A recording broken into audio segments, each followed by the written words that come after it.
Good morning. The devotional this morning is entitled Right or Wrong. Many of the choices that face us have a clear-cut answer in terms of right or wrong. Quite a few others fall into a shade of gray, and we desire additional guidelines to evaluate what we should do. Let me share with you 4 of 7 questions that I read in a clergy periodical years ago. Dr. Philip Stinson gave them in a layman's Sunday sermon at Riverside Church in New York. The first 4 are called Does It's. Number 1, does it have to be concealed? Is what I am considering doing an action that may be done in the open, or will I have to hide it? Why will it have to be hidden? If someone should discover my doing it, will I be ashamed? What if my family or friends or the civil authorities found out? The necessity of having to sneak around and hide an action may well provide us a primary clue as to whether, down deep inside us, we feel an action is right or wrong. 2, what does it lead to? We may consider an action only from its immediate impact and not to think of it in long range. But so many actions are a first step down a different path. What are the possible results of my decision, long range?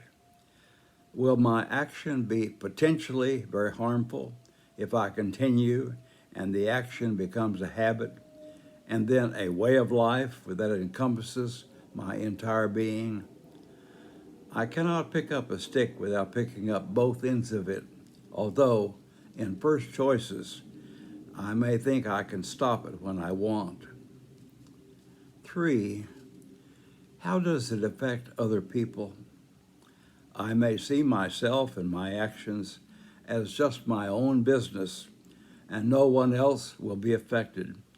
However, no man is an island, as John Donne wrote, and one's friends, families, business associates, those who are about you, may well be affected. You might not consider it at first glance, but how does it affect other persons is a very valid and excellent consideration. 4, does it make for good sportsmanship? Or another way of asking the question, what if everybody did it? You might cut in line thinking that your action is so insignificant and really it doesn't make anyone wait that much longer. But what if every person did it? Your support of your community, what if everyone did it? Your support of your church financially, in attendance and worship, involvement in service, decision-making, evangelism. What if everyone did it? I want to springboard on Dr. Stinson's 4 does it's to pursue his line of thinking a little further, perhaps in a more contemporary application. Some does it's. A brief word of explanation. The pronoun it refers and describes some proposed action, like a program, a directive, a law, a constitution, a major activity. Some does it's for our thought and consideration in undertaking any activity. For example, and this is a series of questions that I want to put to you as to myself. Does it make for violence or does it make for peace? Does it show respect for every segment of society? Or does it show disrespect for any part of humanity? Does it evidence the value of every human being? Does it devalue any segment of society on basis of gender, race, color, ethnic background? Does it emphasize love, or does it emphasize hate?